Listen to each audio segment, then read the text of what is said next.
What's up, everybody? Welcome to the Coaching the Culture podcast.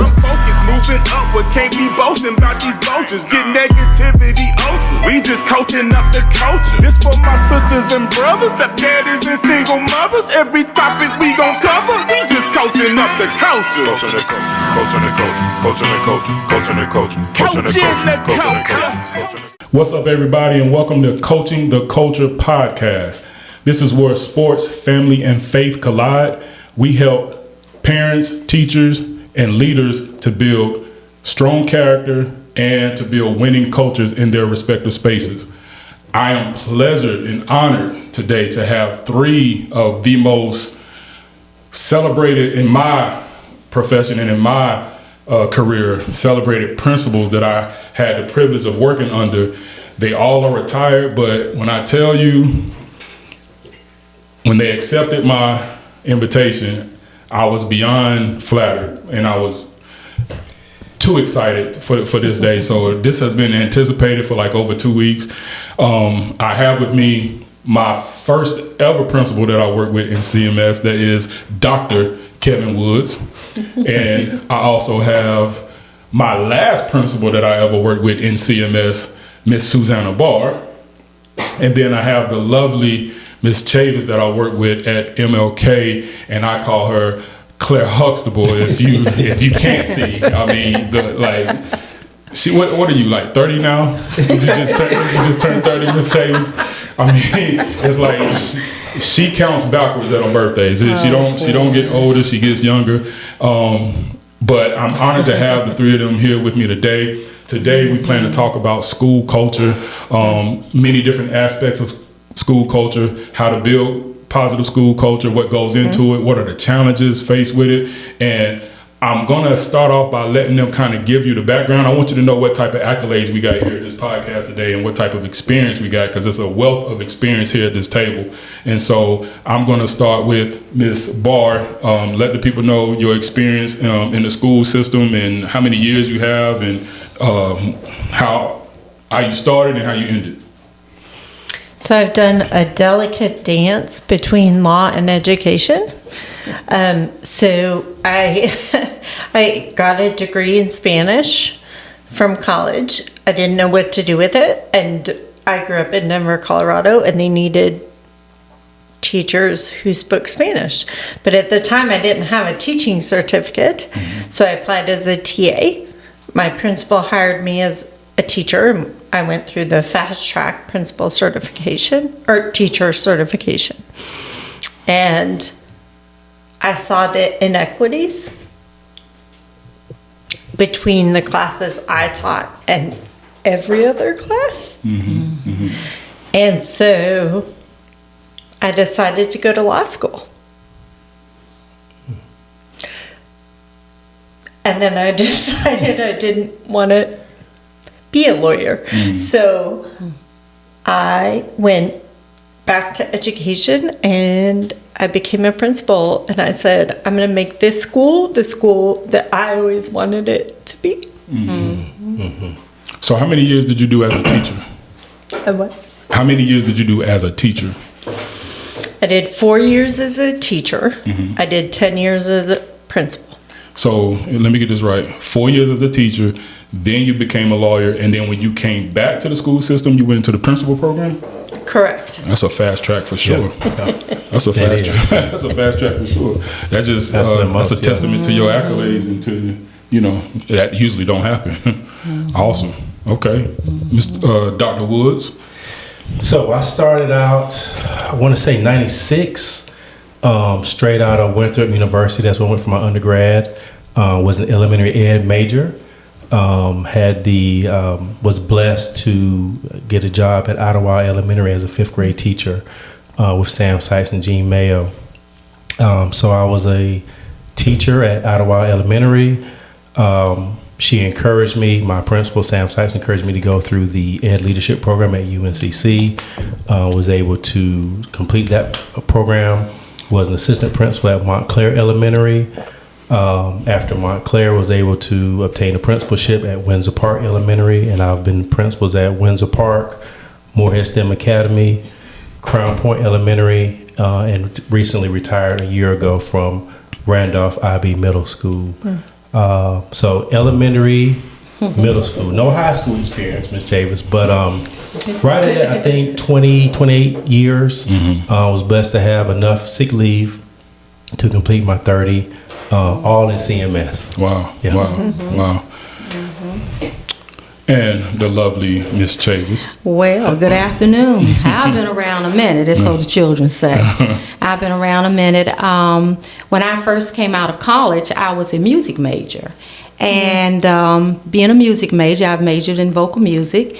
And I had decided I was going to do some performing, which I don't do professionally now as much as I did from the standpoint of being in the community with singing and weddings and concerts and things of that nature. But my point was that as I relocated from Virginia and came to North Carolina, I had some issues with trying to find a music position because everybody in North Carolina that was teaching music, they were going to keep their teaching position. And so I decided to go into special education. Okay. So I did go into special ed because I felt like those were the children that I enjoyed working with once I did get into the music realm. And so I worked in special education, got a master's in special education, human development and learning from UNC Charlotte. And then I progressed on with all various types of certifications, went into the area of vocational education, which is the workforce development now, I think that's what they call it. And I worked from that perspective of employability and employment skills with juniors and seniors in high school. I did that, years ago, and I really enjoy that. And then I went into human resources, and I took that position and applied for it because the information that I was teaching in class, I wanted to learn it firsthand. And so I did do an interim downtown in human resources for a few years, hiring and staffing schools for the summer and doing those types of things. And then I would go off payroll. Once I went back to school, they would have me come down in the summers to do that, but I did it for 2 full years. And then I would go back, and toward the end of the summer, they would say, okay, you got to come off payroll, go back onto your teacher payroll. So that's what I did. And it was there that I was told that I really had the qualities of working in administration, in the leadership role. And I ran away from it for a while, and then eventually I did give into it, and I did go back to Winthrop and did my principalship, got my principalship license, of course, there, and got a degree there in education, again, from the perspective of administration. Then just moved on through, and I've been to the alternative schools. I've been transition coordinator with the alternative schools. I have worked in various aspects of human resources as they would need me in the summer and would ask, for my assistance. And then I worked for 24 years before I did go into the administrative piece. So I did have a lot under my belt at that time, and I didn't realize I was pulling as much forward as I had until I got into certain situations administratively. And then I can't even remember all that I've done, basically, but been moving from that, and then special populations, coordinating the schools from a counseling role, just helping with career development. At that time, we had career development, which you had to successfully complete and do well with so that you could move forward in your professional realm of teaching. And then I ended up with being an assistant principal at the schools here in Charlotte. And I did that for about, I guess I did that from, oh my goodness, I think that I was in Charlotte, Mecklenburg first for about 24 years, and then I did another 11 years after I retired. And I did those consecutively, which helped me to move into working directly with Melvin Renderman here, Coach Renderman. And so that's what I've done. And then I did my interims right down to 21 COVID. And upon COVID, then I think I just learned to say no. So 35 plus? How many years total? It would be 45. Jesus. 45 years in education. So, because I don't know if you remember Miss Barr, she was at Stony Creek for something. And I remember seeing her, and I was so excited, and I brought her to your office and introduced you to her. I was like, this is Miss Chavis. Yes. So when you was there, you was still working. So, when I was there, I was doing an interim. Interim. Oh, okay. I was doing an interim when you saw me there because Okay. I came there on behalf of a community event that Okay. you all You're still had. working. Yep. But I was working Samaritan's when I came Feet in. thing. Yep. Yes, Samaritan. It was Samaritan. It was Samaritan Yep. Feet. It was in the Yep. gym. Yep. Yes. Yep. What year was that, you think? That would have been 2000 and because it was before Maybe COVID. yeah. So It I was gonna well say, before I was going to COVID. say 2018. 2018, 2019, yeah, somewhere in there. Yep. So I retired in 10, but I 2010, but I worked until 21. 21, yeah. So that was 11 more years. I did not to know the you were still- 34. So I had 34 Yeah. total, Okay. and then I did 21. Wow. I mean, I did 11 more. I'm sorry. So what's that retirement check like? No. I'm just kidding. So, Can I get that? Yeah, exactly. You can split that. You can split that I'm for sure away. she still looked the same too, all those years. Man. So just to give a little background, I started in CMS as an EC assistant at Windsor Park. We're going to talk a little bit about building relationships. I got to CMS based off relationships. A lady that I worked with at Walmart was the secretary at Windsor Park and introduced me to Mr. Woods. And I remember in the interview, I said something crazy because it was like working with the EC population, and it was like, what would you do if a kid like had a tantrum or something like that? And my response was, man, I'd probably have a tantrum with him. Like, I tell him, I'll kick the trash can or something. And I remember Mr. Mackey told me, like, yeah, that almost cost you the job. It was like, man, well, you don't know, we should hire this guy. He talking about kicking trash cans and stuff like that. And Mr. Mackey said, he's like, man, if y'all don't hire him, man, he's real or something like that. But thank God Mr. Woods gave me a chance. And I had known Mr. Woods from the AAU space. Yep. I remember playing in his team, thrashed my team, but I remember him from the AAU space, so we had that kind of common connection with basketball. And so that's my story with him. And then, of course, Ms. Chavis, were you ever a principal or was you just an assistant I was principal? assistant principal, but I did I had my principalship, Yeah. and I did my principal roles mainly in my interims. Right. So Ms. Chavis was assistant principal at MLK, and she was already retired, so she was coming back and doing some work, while she was retired.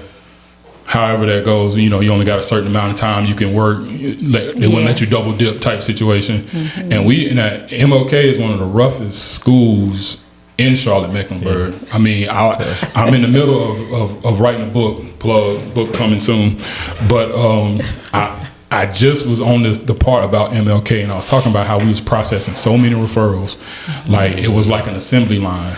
I mean, 3 levels, 6, 7, 8. We're processing 120 referrals easy a week. Desk piled high with paperwork.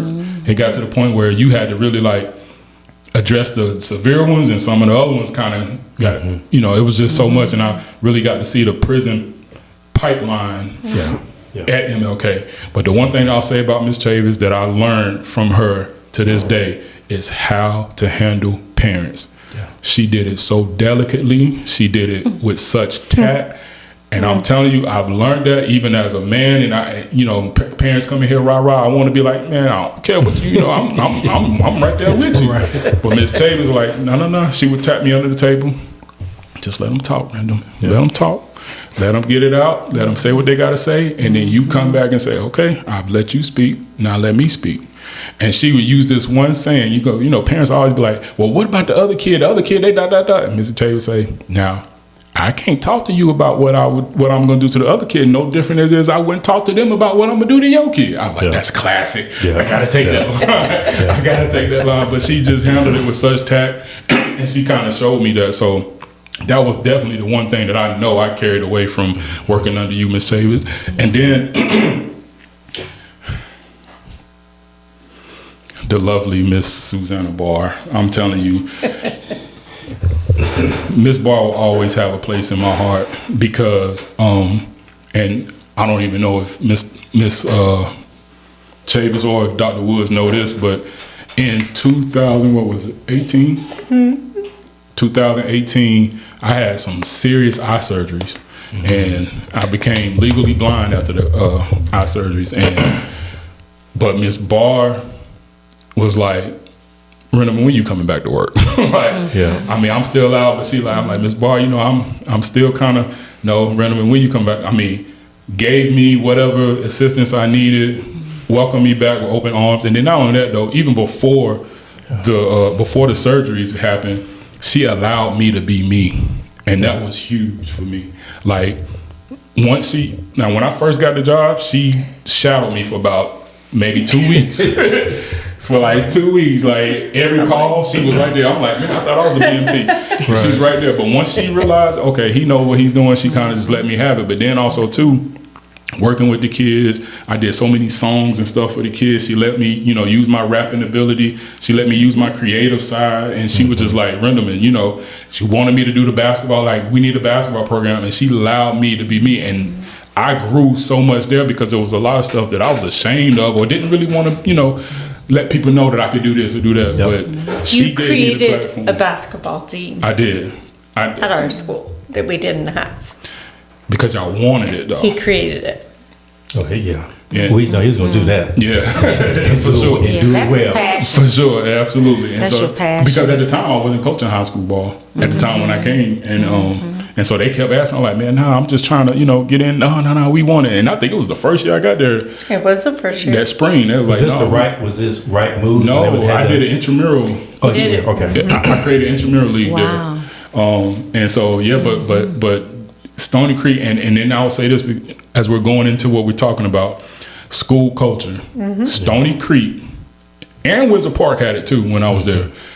Was the two schools, and that was one other private school that I worked at, but they were the two CMS schools where I don't think, I mean, y'all can tell me from y'all experience as being principals, where you don't find a staff that was so close, like we hung out, you know, outside of work, the camaraderie inside the building, like that was just, it was a great 3-4 year span where we had awesome staff members. Now, of course, everything wasn't perfect, but for the most part, everybody worked hard, everybody worked together, but the morale was high. Yeah. You don't see that a lot in school system because it's so many outside factors that affects the morale. The workload is already hard. The pay is not already, you know, is not good. But to have that at, you know, and I like working at, I've been privileged to work at middle school, high school, and elementary. And by far, elementary is the best. Everything is colorful. Yeah. Everything is like fun. You know, you got Miss Barr loves the book character day, and she makes us all dress up in costumes and stuff and parade around the school. So, you know, but it was really hot. What is it? What does it take? Or how do you get there? Or is that just like the luck of the draw? Is it kind of like basketball where you kind of got to have a good team and you kind of put it together? Or is it something that you can create from a leadership standpoint?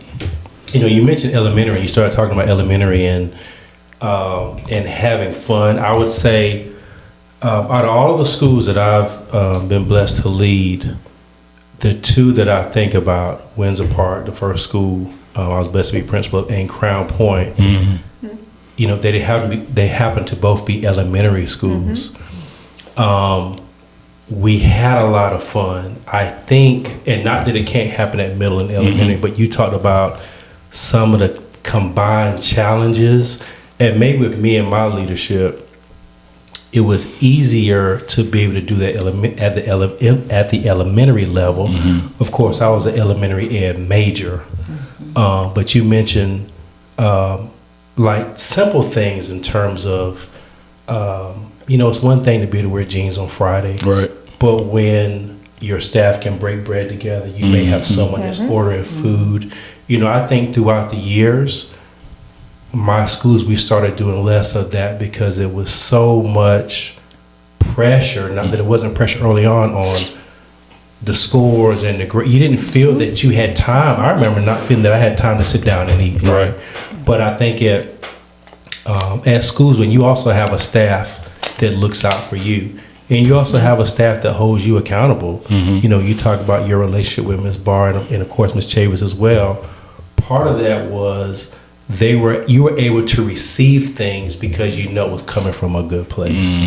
You know, But that's my thought. I mean, for me, it was easier for elementary, and I'm not ashamed to say that. Windsor Park, it was a special place. Yeah. And I'll say a quick story. We talk about trust. I also think when you hire people, you have to let them do the job that you hired them for. Yeah. And so he worked with Mr. Mackey in our SBS program. And, they would tell me at times, Woods, we got this. We're good. And being able to trust them, like, I don't have to go there, every time on my rotation because there's a level of trust there. Yep. Yeah. And that makes your job easier. Yeah. And speaking to what you've said there about the trust, we do have to make sure that teachers give us our autonomy and trust that we're going to make the best decision and be fair. And we have to give them that same autonomy, and like you said, she shadowed you for about 2 weeks and then she realized you could do it. Well, it's the same thing we do in and out of the classroom. After we found out that teacher kind of got that, Like you got it. we put a particular child strategically in that particular teacher's classroom because we know that particular teacher can handle that child and we can move on with what we have to do administratively, then that does make a difference. So back to the point of talking about how that culture develops based on how we handle each other in the school. And that means that we do have to make sure that we trust each other and do what we need to do to support each other. And we have to be frank with each other. If we didn't do it right, we need to be able to pull them over to the side and let them know we didn't do it right. Right. Not try to embarrass anybody, not try to demean anybody, not try to play the heavy, per se because of the role of being an administrator in the school. But we do have to make sure that we create a climate that everyone can give and take. And even in making a mistake, you can feel okay knowing, okay, she gonna get me. But I know that once she gets me, I know it's done, it's over with, and we move forward. So, it does make a difference, but I guess my point that I was bringing out was that, just giving each other that autonomy to do what we need to do and finding each other's strengths. Yeah. Yep. That's a good point. Yep. And I think for me, to Dr. Wood's point, elementary it's just like celebrations, excitement, happiness. I love being there. I was an assistant principal at West Mac. Not so much fun. Is that a middle school? High school. High school. West Mac High. Yeah. Oh, West Mac. West Mac, Okay. yeah. Good. I was never in middle school. Elementary is like, for me, where I feel like children are maybe gathering, hopefully, the learning, but most importantly, enjoying the journey. Yeah. And if we lose them in elementary, Yeah. middle, and high school, that was my whole mission. We can't lose you here The foundation. in K through 5. Like, this has to be, and I'm not saying a happy place like we have to have a party every day, but we have to honor you, celebrate you, bring you up. And if we lose that in elementary, it's lost by 6th grade. I would wonder what your thoughts are on that. I definitely agree with that because I told you all, middle school is my forte. I love the middle school. Give me the 8th grade. Bless I your got heart. it. Bless Give me your the 8th sweet grade. heart. I got You are a them. unicorn. You I got are. them and I got the parents. But to your point, that is so true. We can see when they come into middle school that something was missed in elementary school, whether it was something from the home, whether it was something from the instructional piece, or both. Yeah. So yes, it is so important for that foundation to be there, and it does help individuals in administration to move into the administrative piece in elementary from middle because they have had a chance to see where the holes are. Yeah. I was going to say, for middle school, I love working with the middle school kid because that you think about when we were in middle school, or just the stage, the age of what the middle school kid is going through. I found the most success with elementary teachers that moved into middle school, because they were still able to give grace. I was just about understanding. I just think, we have to hold kids accountable, but, that 12, 13, 14, they're just trying to figure stuff out. Yeah. So Yes. definitely love working with kids and parents and the challenges with that age. So And just to add to that real quick, when I was the AP at West Mac, my learning community superintendent came and said, maybe some of these teachers need some of your elementary Yeah. learning. Like, maybe we need that in middle and high school. Don't let it go. Yeah. So in basketball, right, we tell kids or parents or whoever that you can't skip steps, right? Yeah. Now, I understand in the education space, you got teachers who go to school for elementary education, and then is there another degree that you get for middle school or high school, or is that specific subject areas? Well, specific or like secondary, but typically it'll be like a math major or chemistry or science. Or I was just K-12. I would just say the K-12. So there is a K-12. Okay. So now, is there, and I probably know the answer to this, but I'm asking anyway, is there a training of, I don't know, kid psychology that teachers could go through, or to say, hey, to know about, this is probably what you're going to see in elementary school, this is what you're going to be faced with in middle school, because high school is 3 totally different levels, right? And so as a principal, when you're trying to lead a school and you have the people up under you that, that's in charge of working with the kids, it's great that you know your content. That's great. But 9 times out of 10, that ain't the challenge that you face.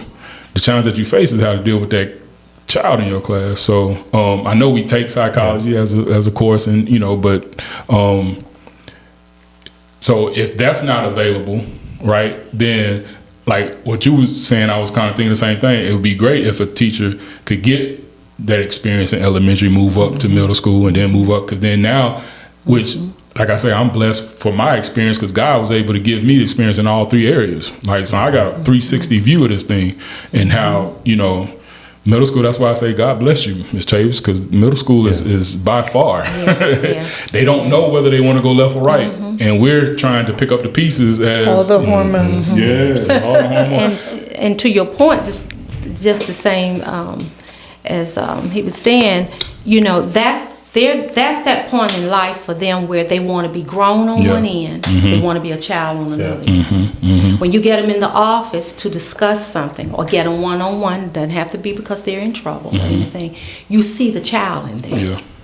But when they're out there, they want to have a different face. And I try to make sure that I save face for them out there.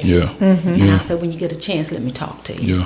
Let's come on back. And then when I get on one-on-one, I can go where I need to go. But to your point of saying, yes, they don't know where they are. Their hormones are jumping. They are, easily influenced. They're watching the other person. They want to, dress a certain way. They want to act a certain way. The parents at home are either too firm, or they're too lenient, or they're either saying, I don't know what to do.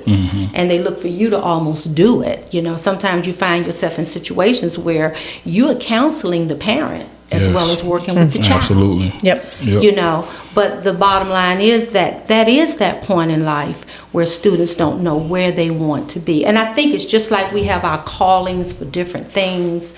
I think that there's nothing in a book that's going to prepare us, regardless of what our level of expertise had been concentrated in. It's a matter of us watching, observing, listening, and then speaking up and stepping in when you need to. And it takes a lot of prayer to even to decide, Lord, I'm getting ready to go into this conference. And it may be something right on the spot. Right. And I know I can say this. I've been walking down the hall and I said, Lord, put the words in my mouth.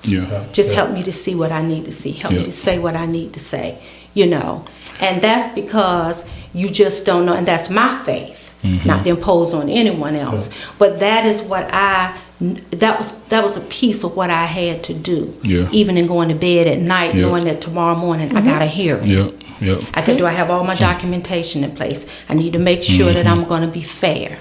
I got to make sure that I, do what I need to do to represent the facts. Right. And take my feelings out of it. And to even sometimes be in a situation in middle school where you have to really expel a child that you have fallen in love with just because of your having to deal with them so much. Yeah. And you have so much respect for the mom, or you may have a lot of empathy for the mom and the dad or the guardian that they're living with.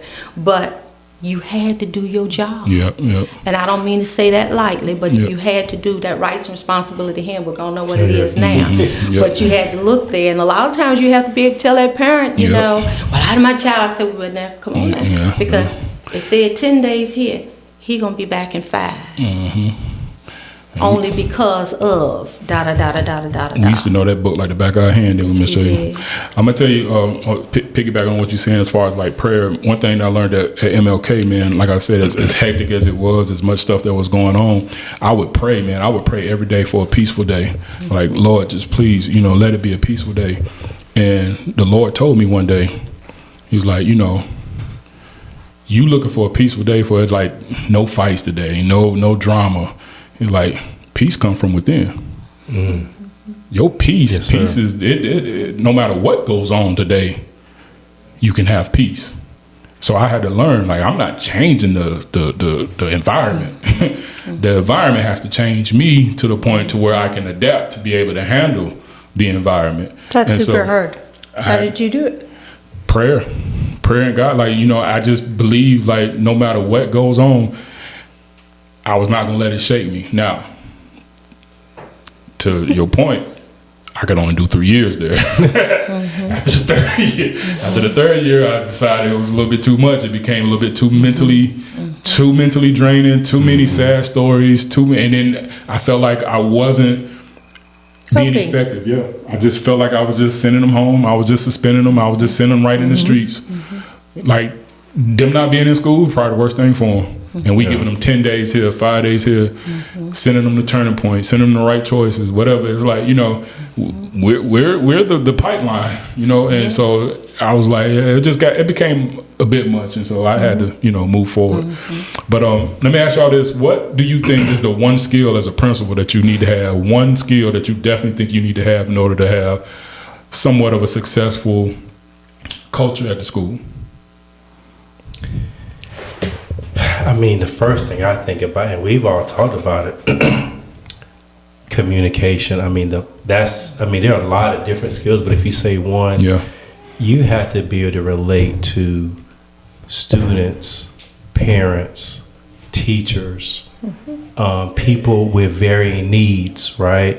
How can you work with 1,200 students, X amount of parents and staff, and have everyone feel like their concern is the most important, right? And I think and I think Ms. Chavis, you said it, I think you touched on it as well, Ms. Barr, is just listening. You're thinking it's a million places that you need to be, but this person's problem to them is the most important at that time. Give them the time that they need, but be locked in with them. Give them your attention and be an effective communicator.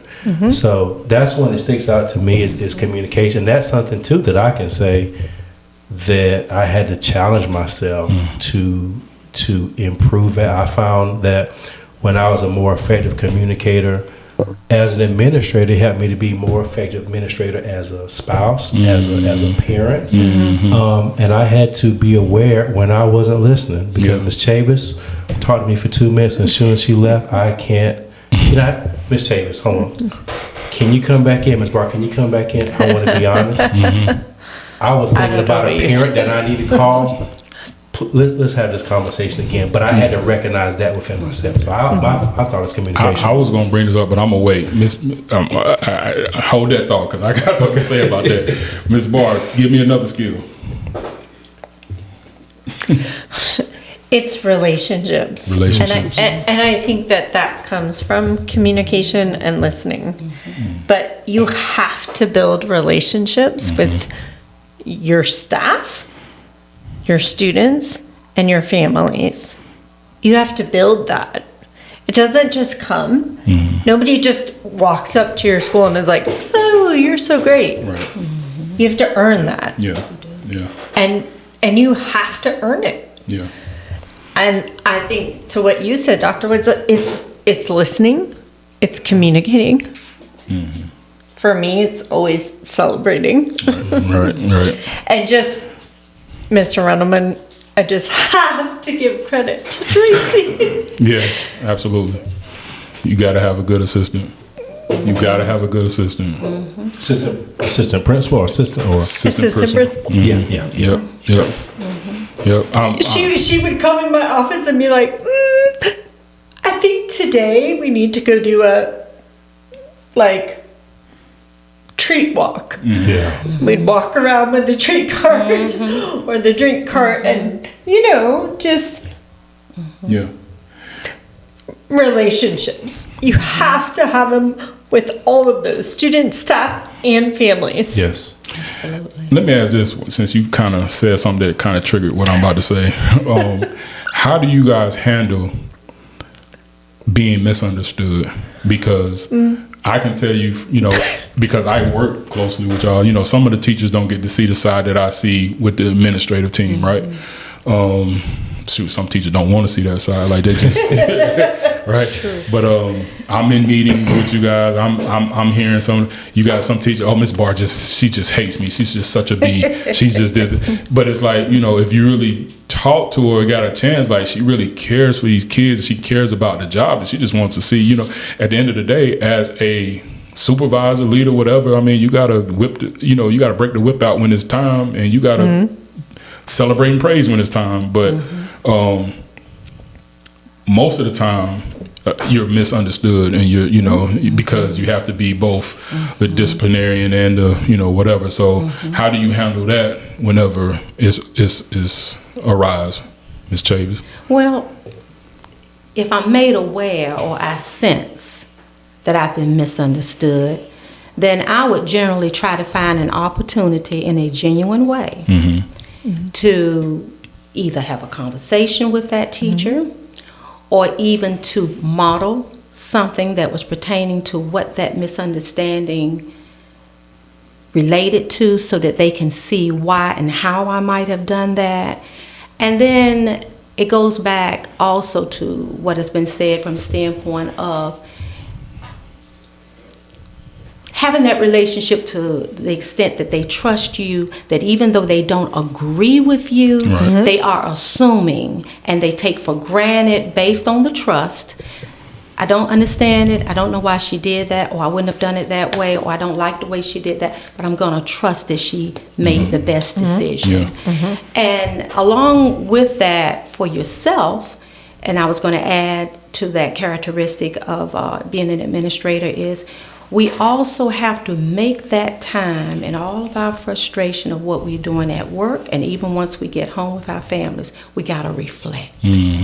Absolutely. We got to reflect. Everything we said is absolutely true, but we've got to go back and reflect and say, why did she misunderstand? Right. What can I do differently next time? Yeah. What did I Yeah, What did I what do? can I do differently the Misunderstand. next time to Yep. make sure? Or could I have handled that differently? Yep. Or even knowing your teachers, just like we want them to know the students, we got to know them as individuals. And know Absolutely. how to know what to say to this person that you can say to this person, but you couldn't say that to this person Yeah. because they're overly sensitive, or they would take it the wrong way, or because of some personal Yeah. things they have going on in their lives. And you know what's crazy? What's crazy is they say actions speak louder than words, right? But people never judge you based upon your actions. When I think about Reynolds, Tracy, like I love Miss Tracy, and she used to walk around though. If you look at her from the outside looking in, That was my assistant principal. yes, she looked like she's ready to cuss you out. Like she just had this look on her face, but she's one of the nicest people. She's, I used to call her, like you had this hard exterior, but you just as soft as marshmallows. Like you're not that hard. Like stop acting like that. But like she actually, like she said, like the stuff. Whatever celebratory in the school, like she was behind everything. Like when I did the basketball program, she was not just gonna let me have a game. No, she's cutting out letters. She got the TV. She got the TV with the scoreboard. The sound system. She's gonna make sure it looks nice and looks pretty. She's 100% everything. So when I say like people don't judge your actions, they're not looking at what you do. Something that you say might offend them, but it's like, look at my actions. Look at who I am. Look at what I stand for. Like you should know what I do and who I am. I'm not meaning any harm. If I'm telling you something, it's because I'm passionate about what I do and I'm trying to invoke some type of change. But a lot of times people don't see it that way. I think you have to have a low-key PR committee. Like I think you have to have people that say they're not feeling you right now. Now here's how we're going to change that. Tomorrow morning, we're going to go around and have, like you said, the treat box. And I didn't know this until last year. There's a National Day of Fun. You all may know this. Never knew about it because we got observations to do. We got to get these scores up. We're in the office. We're replying and my to magnet emails. coordinator one year said, during this time frame, we're going to acknowledge and recognize it's the National Day of Fun. And we did some things that people will remember, staff will remember. They will not remember that map test that we gave the day before. Right. So it's also having people in your circle that know your strengths, also know your areas of weakness, and can guide you through that. And we talked about that level of trust. Can kind of make you look good in the process because in all of those positions, right? Even when you're interim principal, it's lonely. But I think too, like getting a good team, communicating, and having a good team around you. Yeah, and obviously you were on all of our teams. Right. You were a part of that. Right. So I agree, and if I can just add, like it is not just about it's about creating that team, and that's hard to do sometimes. Sometimes we inherit. Yeah, That's right. Yeah. Sometimes we get the chance to hire. And when you get the chance to hire, I was very lucky that I got Tracy. Yeah. And because there was just a transition happening, and she was amazing. Yeah. But I think, you find people that have your strength, that have not your strengths, where you have your weaknesses and you have your strengths, and it balances out. Yeah. You do have to have that balance. And one thing I would like to add is that I would from time to time remind myself, and I had a little sticky on my desk that would remind me, give them a bathroom break. I would strategically try to set up how I could do that with all that was going on, whatever. And that may sound so trivial and maybe even silly. No, it's not. But I would go to them and I would say, you need a break? Yeah. You need a break? Step out for it. And I wouldn't do it if I saw them in the middle of a major lesson or something. But I would just try to incorporate that in, because a lot of times just to step out in the hallway, just to walk to the office and put something in a mailbox or whatever. And I'm not saying to give them the opportunity to go and run off some things or whatever, because that's literally something that we do during planning. Yeah. But just to show them that you care. Right. Yes. And that's huge. Just Guy, that you care. I learned a quote from Coach Phil Williams. He was the AD at Waddell when I was coaching there. He said, kids don't care. And I know we're talking about adults, but it's all, they don't care what you know till they know that you care. Absolutely. And so you got to show that. Ms. Barr, I'll let you be the first to answer this question. Besides good teachers, and I can give you two positions, but besides good teachers, what is the most important position to have in your school? Well, obviously a BMT. Hey, listen, and why she said that, I'm glad she said that, because Mr. Woods brought up earlier that there was a National Fun Day. I just want everybody to know, there is no National BMT Day. They got a national day for everything under the sun. National teachers, national administrators, national secretary. There is no National BMT Day. So whoever it is, the powers that be, you need to implement a national, you try to throw us under the administrative day, and it's just not fair. There needs to be a National BMT Day. And what I would elaborate on is that you weren't just the person I called to like, hey, go get this kid out of this class and take him to detention. You talked to them, you called their parents, you made a relationship with them, you made a relationship with their parents, where their parents would call you. I'm like, oh gosh, they're calling you all the time. So I would say definitely somebody who is there when you as a principal can't get to the classroom and your AP's in the cafeteria and you're doing observations. Yes. And I call Rendleman and he went and he got it all done. So I'd say that's number one. And number two, front office staff. And you know, Cabs. Cabs, yes. Shout out Miss Cabs. Shout out. Shout out to Miss Cabs. Amazing. I hired her with my extra Title I funding as a family advocate, but she ran our front office. She did everything, and I think that's part of like we started with school culture. When someone walks in your office, they need to feel welcomed. Yeah, that's huge. They need to feel safe. They need to feel that you have their child's best interest at heart. And I believe that Ms. Cabs did that. Yeah. So front office and BMTs. Well, I definitely agree with that. And I want to say to your credit, Rendleman, working with you, I saw that piece that you were trying for every day, striving for. I saw that piece. Because there were some times when we would be in situations that would be upside down. I mean, I can't even. Yeah. I mean, but you had a way that you would move and you would be quiet. And sometimes I said, what you thinking when Rendleman? You say, hold on, Miss Chase. Or you say, I'll be back. And you might step out or do whatever you had to do and come back. Or there were times when you would see me and you say, I got it. I got it. know that. I got it. I got it. I said, no. You said, I got it, Miss Chase. You go ahead and do that. I got this. So I saw that piece.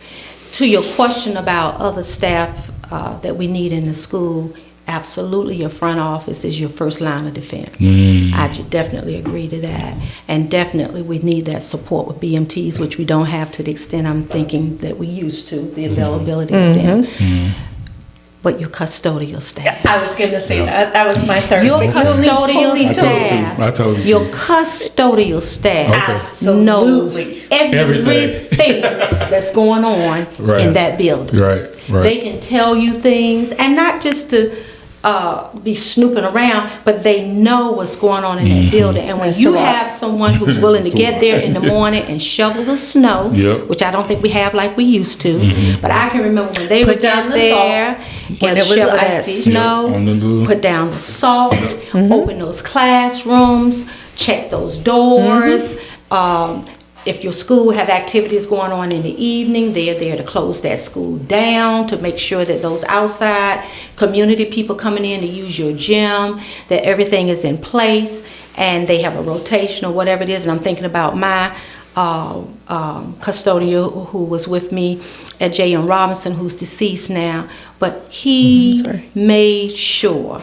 He made sure that everything was covered, and he will have your back if you have his or hers, because it could be female.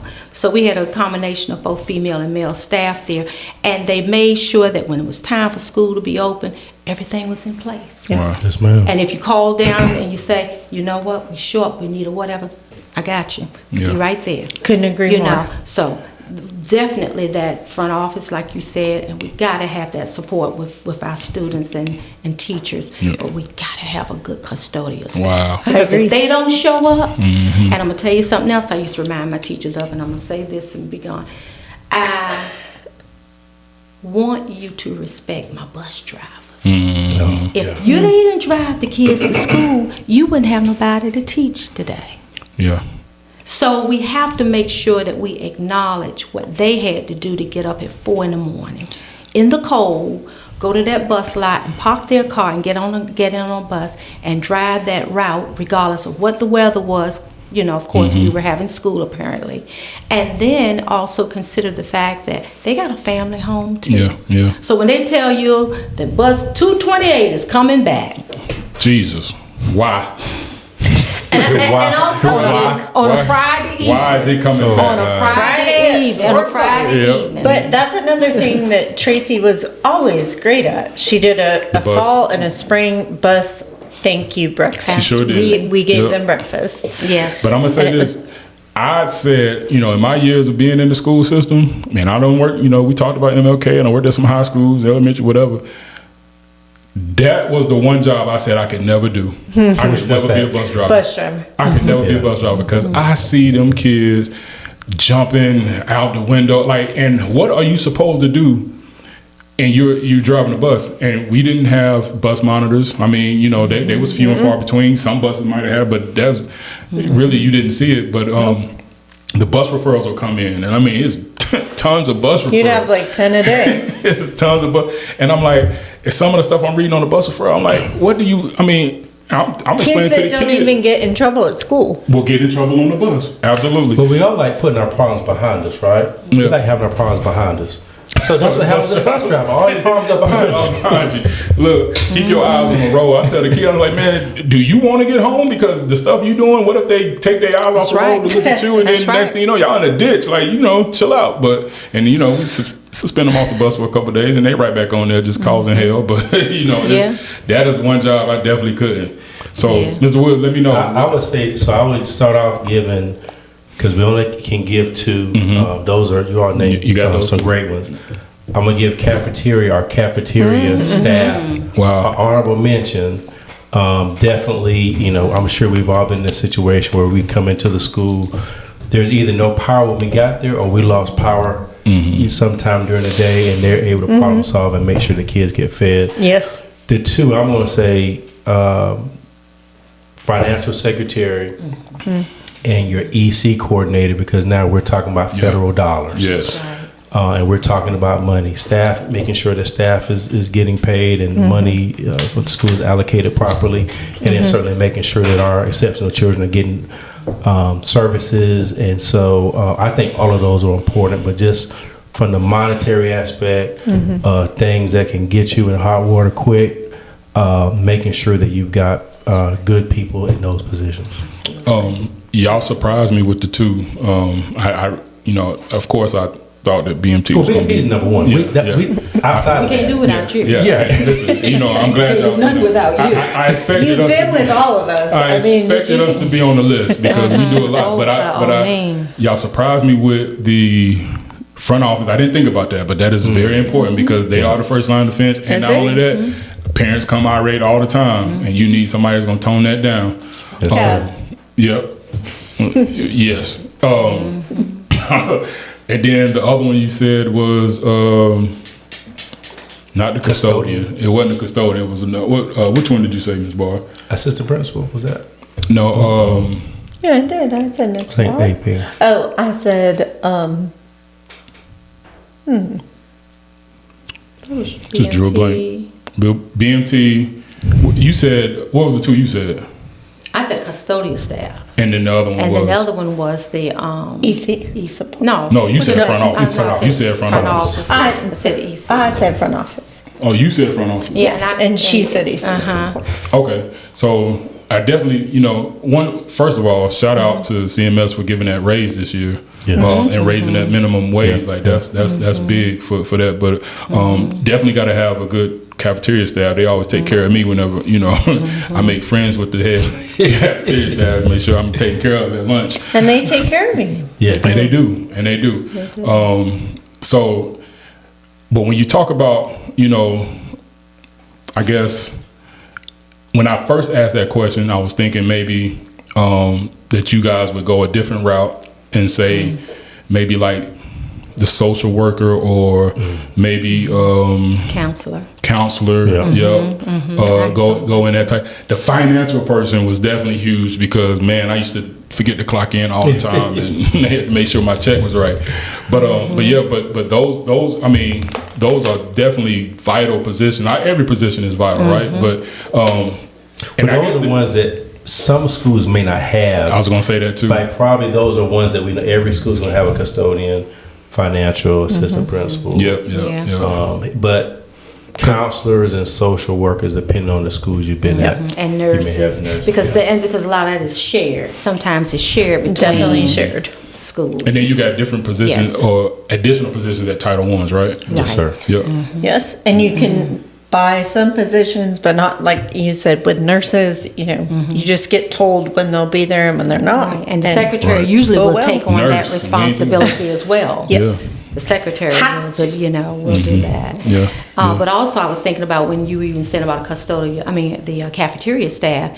What about the times when, and I guess this was before COVID because now we can do everything technologically.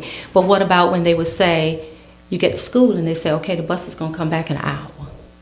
But you got to feed the kids before they go. That's right. Yeah. You got to feed the Yeah. kids because they're not to go home hungry. Yes, It'd be like an early dismissal. Early type? dismissal. Yeah. Early dismissal, right. Yes. So I'm thinking about even Yeah. myself being at an elementary school because I did start out at an elementary school and I can remember especially there because that to me seemed like during a time of season. That was like in, what was that? That was like in the 90s, I think. But that was a time of season when it was colder. And we would try that bus in the morning and that bus would pick those kids up. Or it would be cold, but then we would find out that it's going to snow by the time we get ready to get out of school. And those bus drivers had to turn around. Again, that's what I said, the bus drivers. Those bus drivers had to drivers, turn yeah. around. Bus drivers was the bus drivers. That's what it bus was. drivers have to turn Yep. around from wherever they were or whatever they were doing. A lot of times they would go back to the centralized location and just be there with their supervisors because of the weather situation. But cafeteria, they had to get those lunches together. And if they were bagging them instead of cooking what they already had out for that day, then the strategic piece of gathering all of that logistics for bagging a lunch had to be done. And then we had to change the whole schedule of the school to accommodate every class getting fed. And you know, I'm glad you guys, like I said, I'm gonna bring back up the BMT point because I'm now and I don't mind saying this, but I'm now at a small private school, right? And so we have maybe 120, maybe 130 kids in middle and high school. So I assisted with behavior. I wasn't over behavior because you guys let me be over behavior, right?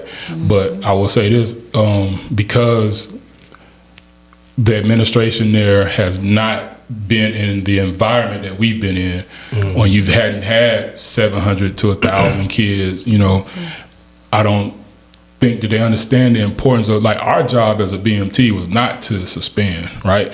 It was to do exactly what y'all just said, build relationships all across the board. Like, irate mom come in, don't worry, I've already talked to her on the phone. I'll take care of that, miss.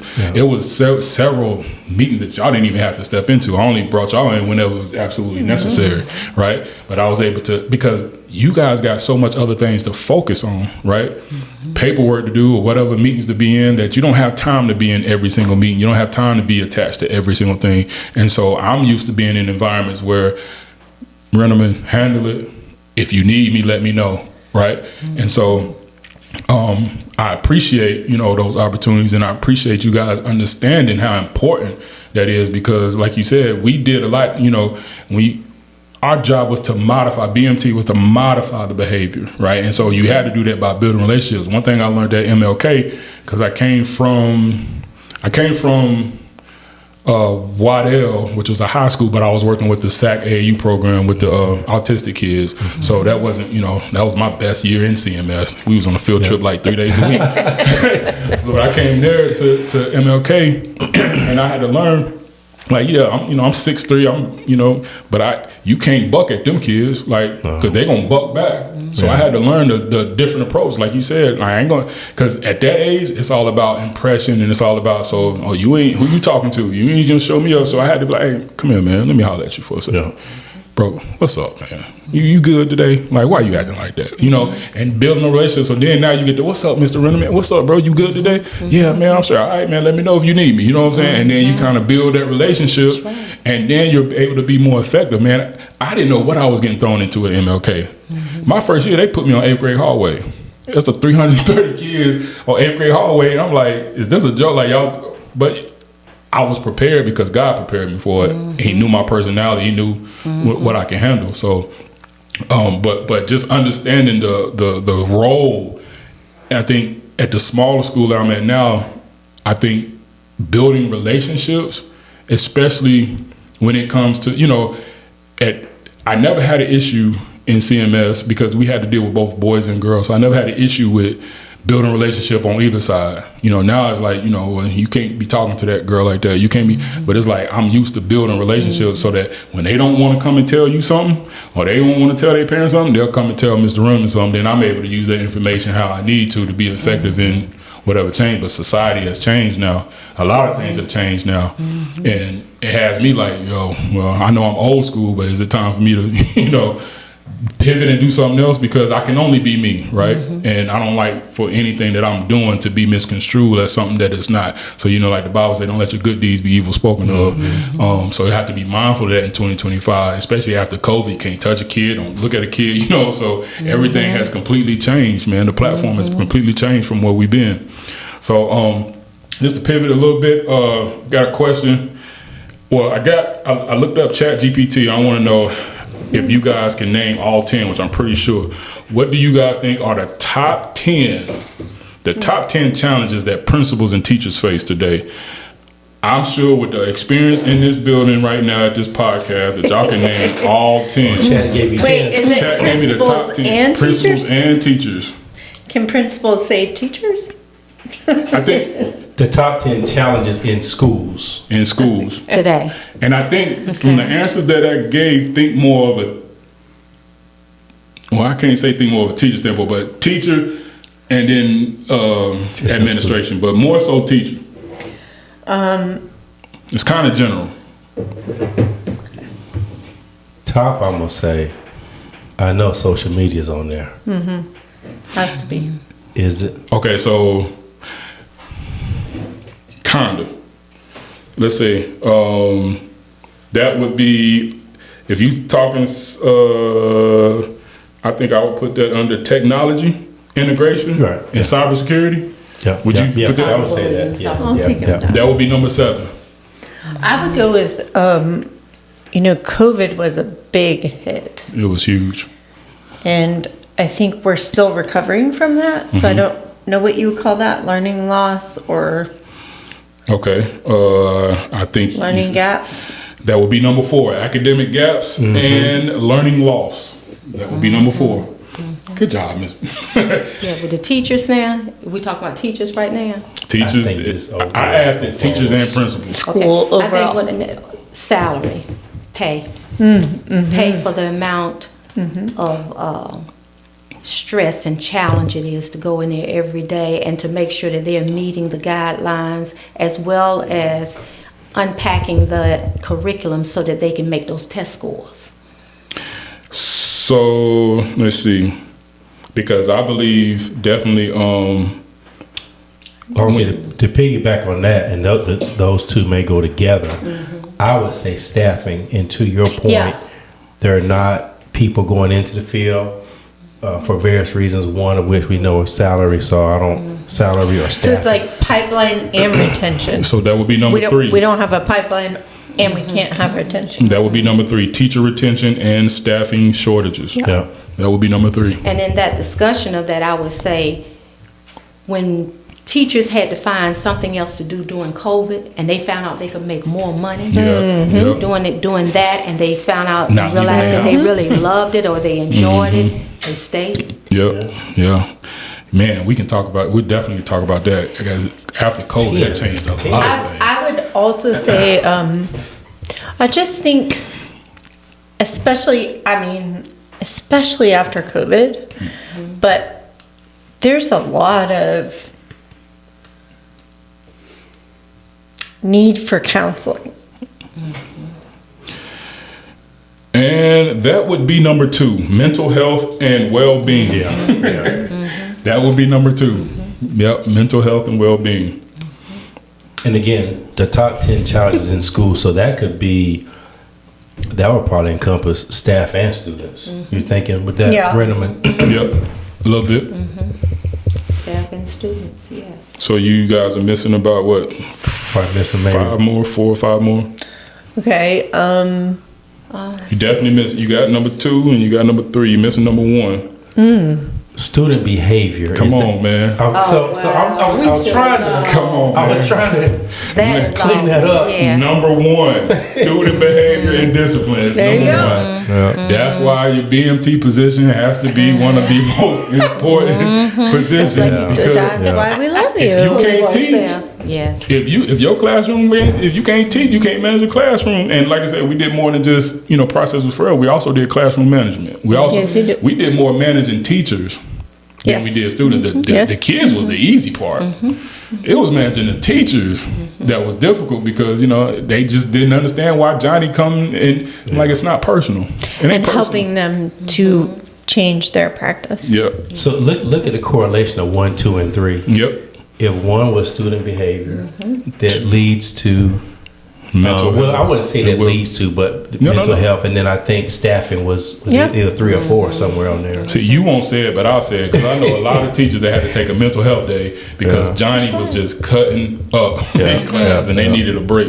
More than a day. Yep. So 1, student behavior, 2, mental health, and 3 was teacher retention and staffing strategy. Number 4 was academic gaps and learning loss. Number 5, what y'all think number 5 is? Does everything do with parental support? I don't say parents. Yes. Okay, so Yeah. I think parent- that's got to be in there. that's number 6. Parental engagement and communication is number 6. Okay. I knew I had the right staff here. Y'all gonna get all 10 of these.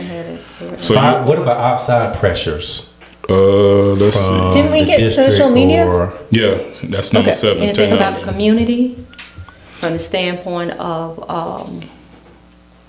depending on, I don't know, the community can play so many roles in what's going on. Okay, I'm gonna help y'all out with Okay, the go ahead. last 4. Okay, go ahead. Think more of teaching, and I think in classroom stuff with the last 4. lack of resources? Except for one. One is your duty specifically as an administrator, and then the rest of them would be Too teaching. much paperwork? Ding, ding, ding. Red Are you tape. reading my? Yeah. You reading my phone? You read my phone. Number I was 5 drinking my water. is administrative burden and paperwork. Number 5. That's why we never get to get in the classes. Right. All right, so then we got 5, we got 6. 6 was parental engagement and communication. 7 was technology. So we need 8 and 9 and 10. Challenges. Yeah, what about the challenges, but what about, I don't know if we've mentioned this or we'll be intertwined with whatever we've already spoken about, being able to have enough time to teach, to do the curriculum, to make sure you cover everything, or uncover, I should say. Anything of that So that would be nature? number 10. Yeah. Number 10 would be curriculum I and was gonna go standardized further testing and just questions. say 'Cause you're trying to curriculum. make sure you get them The ready, curriculum. get them ready for that Yep, test. Gotta yep. get them ready, get them ready. So now we Say on that number 10 again is. number 10 is curriculum and standardized testing pressures. Yep. Yep. So now we got 8 and 9. 8 would be related to the incident that happened at Randolph that you was talking about. Was it relationships with staff or administration, parental relationships, or Not Safety? relationship. Yep. School safety. school safety? Number 8, school safety and crisis management. That's big. Just Speaking of because that- you said Randolph, How and you I know handle that it. just happened last week. Do you remember Miss Chavis, the lady that came to MLK and said, I want to file charges for attempted murder? Do you remember that lady? It's like, man, that thing was so funny. It was a young lady that was like right outside by the basketball court. There's this little area where if it rained, it would look like a little pond, right? So the kids is outside playing, and I think they like try to throw her in the pond. I think they was playing around. She never got in there, but they tried to throw her in. The mama came up there and said she went in the resource officer office. I want to file charges for attempted murder. Come on now.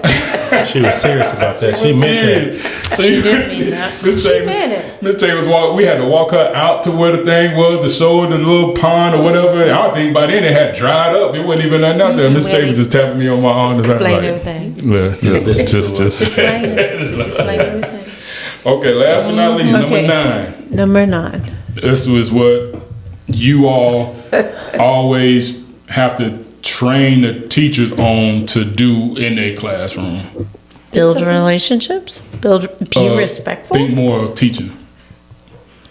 Okay. Oh, that's a lot. Differentiation. Close. I mean, that's it. Individualizing instruction, differentiation. All that is the same, I Yeah. guess. Number 9, equity and inclusion. Yeah. Yep. Yeah. Making sure you reach everybody. Diversity, equity, inclusion. Diversity. You got to reach everybody. Yep, absolutely. So where are they going with that We- one in we terms did of that? great. That's a challenge. I'm wondering, going back to was it like the top 10 challenges? So I wonder how they see that as maybe that's not evident in the schools or schools are having challenges with that. Well, it says teachers and principals face a wide range of challenges that impact their effectiveness, job satisfaction, and overall success of the school. So here are, the top 10 is common. And I can see that with the And that is a part of that. And that's all that That's on the trickles down. observation. yes, yeah. That is on that observation when we're trying to see if they strategically reached every child and And that's why we can't get more teachers and we can't keep teachers. you're so busy focusing on that that you can't even try to deal with instruction itself because you got to make sure you reach everybody. Yep. Well, and you mentioned too, when we talk about the kids that are generally suspended, when I think about equity inclusion, what is their experience like in the classroom? And so, and I think we've all experienced sometimes a student can have a certain perception. And so we've all had to work very diligent with our staff to make sure that, I want to say that we're treating everyone fair. We want to treat everyone, make sure that we're being fair, but also giving the attention where it's needed. So I can see how that's represented on there as well. I mean, those are, you're talking to 3 retired people. So Right. So, look, in closing, one last topic I want to discuss before we get out of here, and we just brought it up. How much has COVID changed the scope of education and the scope of school? I'm going to say this before I let y'all go, is that I believe, I had said this before COVID even came. I said that I can see traditional school being non-existent in a few years. And I said that based upon like the mass shootings that was happening and bullying and stuff like that. But what made me say is that when I first saw the first online high school, and that was years ago, I was like, oh yeah, there we go. That's what we headed to. I said, I can see the tradition. And then when COVID hit, and then it was like, okay, when we came back to Stony Creek and those rules, the 6 foot apart, everybody had on a mask. I couldn't stand wearing that mask. I miss Bar. And we had to take your temperature every day. Take your That was temperature every day. adjustment. Miss Bar, I'm going to go ahead and there's a YouTube video out. We did a Black History video, and we did it on the history of how Black History started. I think I saw that one. And I was on there, and I had my mask, and it was like below my nose. Miss Barr made me get on there and apologize to the whole student body for not wearing my mask correctly, and I had to show them how to wear my mask. It's not a chin diaper, it's a mask. And That's I like that. so how, I mean, aside from the whole, social aspect of the effect of COVID, like educational wise, like how has it changed? I mean, I know we started seeing these kindergartners come in and they can't sit still and they running out the classroom and we having to chase them. This was after COVID because you've probably been sitting in front of a TV for a year and a half. And then also too, we saw where, I forgot what test that was that they had to take. We had kindergartners scoring on a college level because the parents was there taking the test for Remotely. So let's talk about that a they little took bit. that. Yeah, I would say that COVID changed everything. everything. At least for elementary school. That's all I can speak about. But you said beside the socialization, but that's what elementary school is about. That is true. That is true. And so they lost a year and a half of their lives to make friends, to be with friends. And then when they came back, they had to have all these barriers and the masks, and you have to be 6 feet apart. It changed everything. Everything. That was rough, man. That was And rough. even if they say it's okay now, like, oh no, you don't have to wear a mask. There are still people at my son's school who wear masks. Yep. And they're still, like, he goes to sports camps and they're like 6 feet apart. We haven't gotten past it. Yeah. It changed everything. Yeah. That's why Dr. Woods came in here and gave that disclaimer. I'm not sick. I just got a little dry. I'm not good. Because we still got those lingering effects of COVID. Yeah. I think a good thing I think that came out of COVID is work-life balance. So certainly I think we see the effects in the school, and I'll just say even for my wife who goes into the office some days, she works from home. I think we saw educators, teachers specifically, see that they don't need to necessarily be at school till 7 o'clock at night to be effective. I think you saw administrators do that. Look at how much online shopping is now versus what we get online versus going to brick and mortar. I think kids were able to tap into some creativity. I know from the basketball standpoint, when we look at, or not even basketball, I would say seniors applying for college in terms of how SAT and those college prep scores are used, probably not as much now as what I'm hearing. Looking at the general profile of a student to gain college interest versus what it was before COVID. But to your point, Ms. Barr, Those are all good things. those are all good things. We definitely saw students that were less interested. In 2020, where we are now, do we still see the impact of that? It's hard to say because I think from COVID to at least the last year that I was in school, I haven't seen a difference. Have we caught back up? Certainly some of the behaviors have increased. Improved. It kind of depends. Ish. Let's say ish. But certainly to 2025, I don't. I'll tell you this. I think more families are looking at alternative options in terms of what is best for your child. You mentioned like the online high school. So I think some good things have come out of it. I'm not sure where we are in terms of the nation of test scores. If we've caught back up where we are with that. Yeah, it's hard to improve from worse.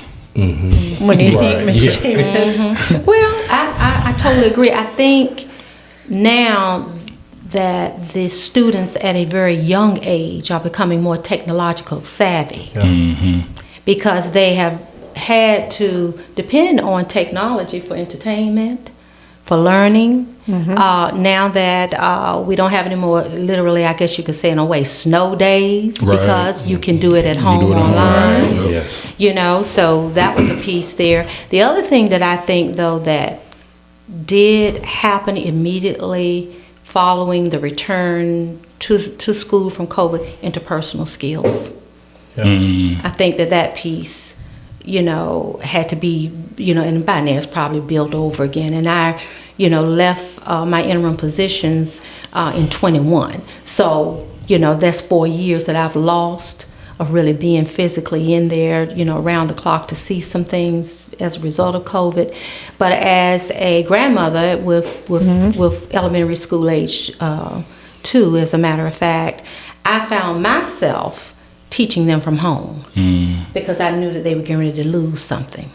So even though, you know, when the point came where we didn't have to, you know, be so concerned about that mask, because, you know, at one point children couldn't even come around the older That's right. Right. adults. Yes. Right. And that lasted for about 3 or 4 months, and it was very, very, very hard. But when I finally could get them, and we knew that they weren't being exposed elsewhere, and of course we weren't as the grandparents, then I just literally had school at home. They knew that even though they came to me and had a wonderful play day, and, you know, everything is at my house just like it is at theirs as far as what they need, toys, everything. Yeah. I mean, I can just pick them up from school, the backpack on their back, and bring them home with me for the next month, and it's okay. But the point I'm making in saying all of that is that I still blocked out that time. And I found myself literally trying to teach because I didn't want them to get so far behind, you know. Can I ask a question? So I feel the same way, and I have experienced that too. And my mother helps me raising my son. So then what is the point of our schools? Well, they need that interaction.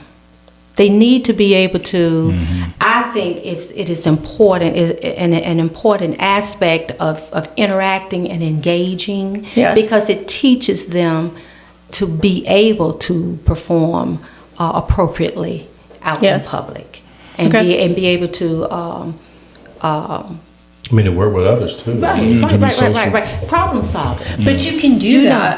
that if you teach them at home. If you have a group. You can, but it is really different And I'll say when this. they are not able to interact with their peers and to problem solve and work through things. And even we as teachers and administrators, even from a more humane standpoint outside of the administrative piece, we have had to make sure that we mediated situations. I agree. And had them to work through things. I just wonder about, I totally agree. And I love my son's school, and I'm glad he's in school. I just wonder, is it the curriculum or is it the social interaction? And like, so do our schools need to shift the focus? Man, I was just about to ask this as the next question, but to piggyback on what you're saying, I think, and what you said, Ms. Chavis, is that to social interaction, I think is more important for them to be well-rounded.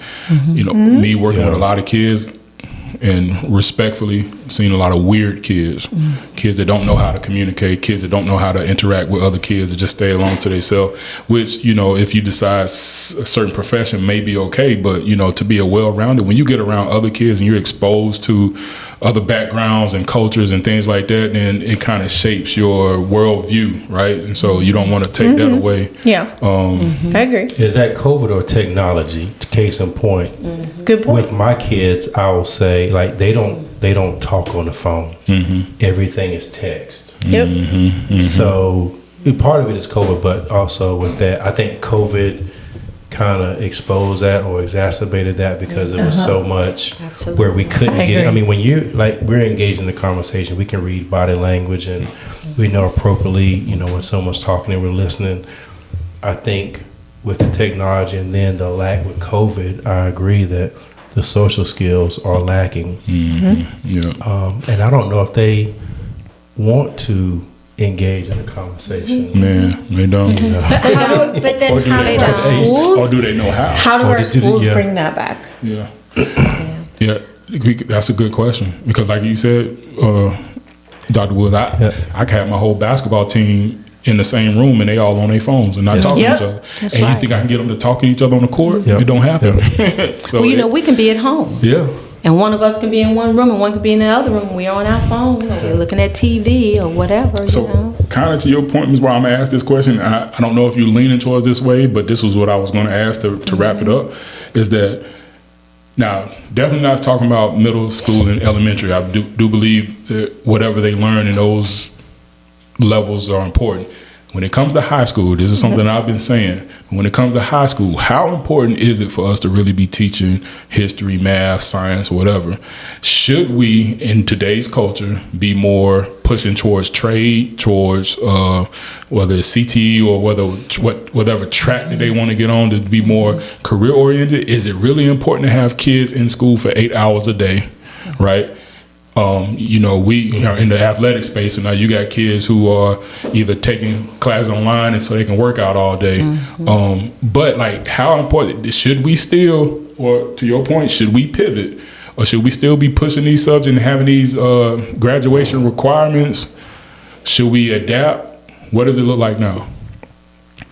What is your opinion? Go ahead, Ms. Barr. So I would say, even my 8-year-old asked me, what is the point of this?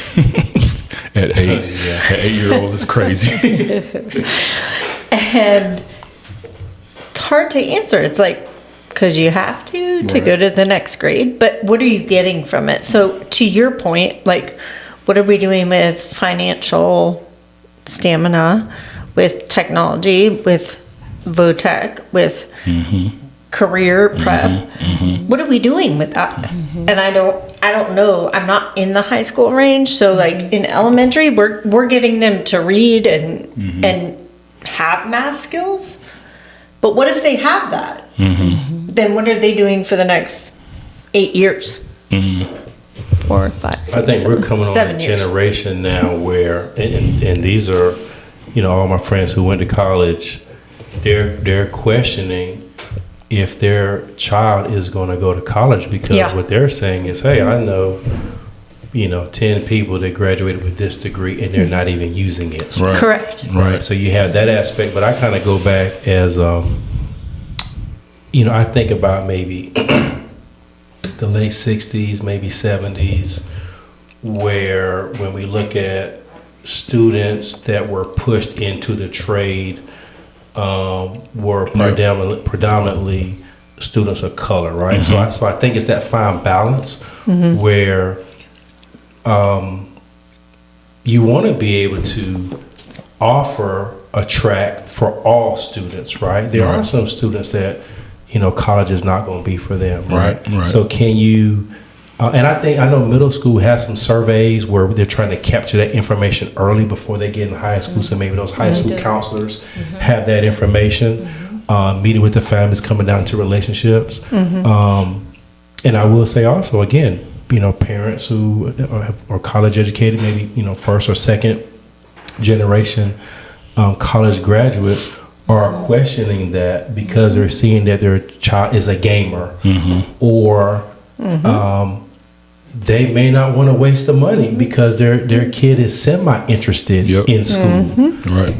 So I think it's certainly something that over the next couple of years could change. Yeah.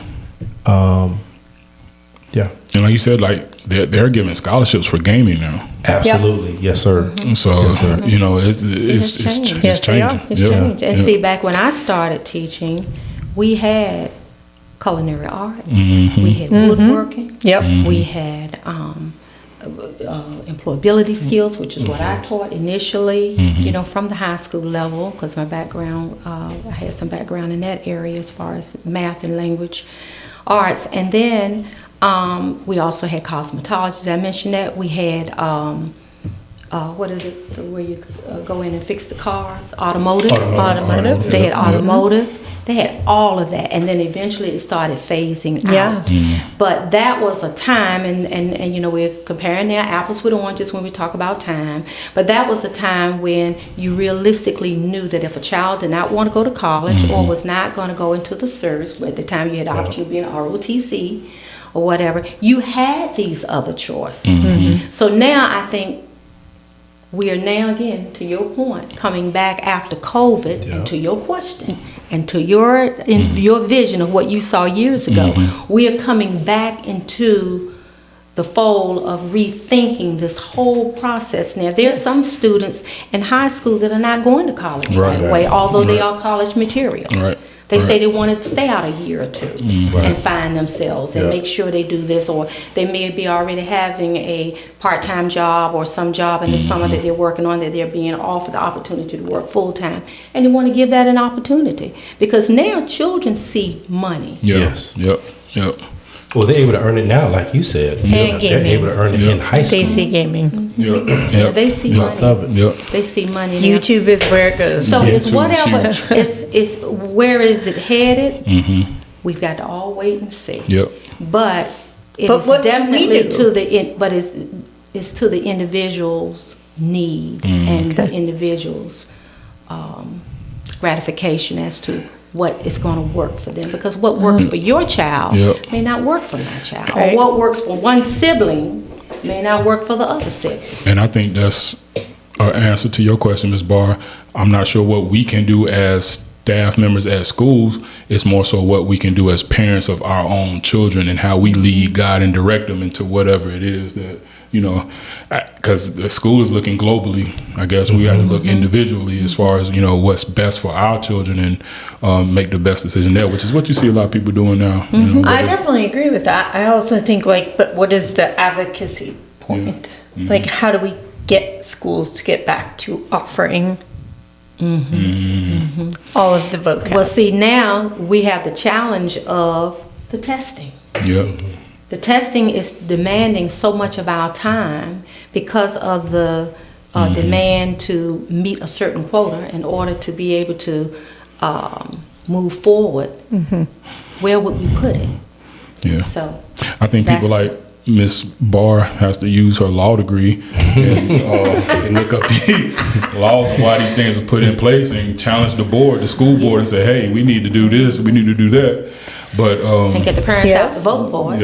and get the But parents I out gotta to vote. get people on my side. Y'all ready to come? We got you. I'm tired.